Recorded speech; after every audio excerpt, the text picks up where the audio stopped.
Hey guys, Joe the Auto Guy here today to showcase a little bit of updates to the garage, another update vlog to my new house, my new garage, what I've done in the last couple days, and what's to come. So, without further ado, let's show ya.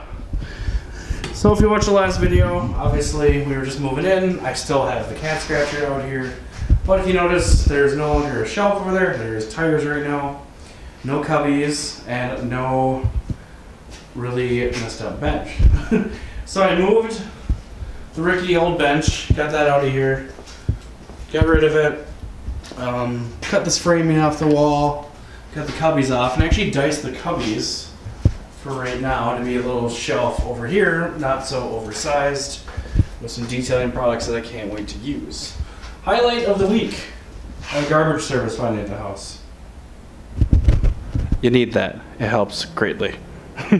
So it allows me to get into place. I still get some moved around, still gotta bring stuff to the scrapyard. Gotta get my diamond plate truck box back in now that we're done moving furniture with the truck.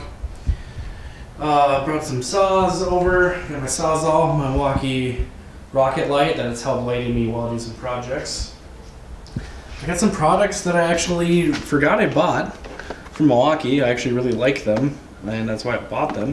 So I can't wait to start using them and do a review video. But we got the I-beam bars, and they're picks. You don't see too much of them. I can't believe more of them aren't selling, but that's going to be a great little addition.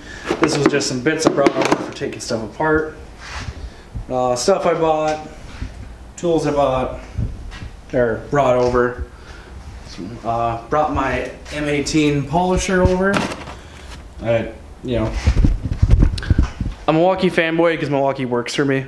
That's the best way to put it. I like having all one brand, all the same batteries. That's pretty much why you're seeing them, and it's great. You'll see some variety, but I really love Milwaukee tools. They've done nothing but great things for me. So, as you see, you got Milwaukee everywhere. Bags, Sawzall. Sawzall, it's corded, not battery. You know, that's how much I like that. Rocket light, lighting me while I'm doing all sorts of stuff. I'm filming a little bit. Got Milwaukee boxes up there, and this is just what I had here, not even at work. So, work, way more tools. So I still need to get my toolbox over here and stuff, but update vlog, cubby's gone. Got the nice cabinet I set up, I'm gonna use it as a workbench for now. Bought a project, pegboard kit from Lowe's, so we're gonna get that set up, get screwdrivers and stuff on the wall. Gotta do something with this bricks that I found behind the cubby wall. Wheels and tires, I'm gonna make a side support shelf up there, and so that gets up off the ground. Pretty much with the garage, you wanna get everything that you don't need on the ground, off the ground, and that's the plan here. So yeah, quick little update. Stuff in the garage still, but making headway, making more room. Counting the days down until Project MR2 gets to come home after I get this place set up. So, thanks for watching, guys. Little update vlog. Lots more to come, and can't wait to see more. Can't wait to get tools set up in the shop, and you'll see a lot more videos coming your way. Thanks for watching, guys.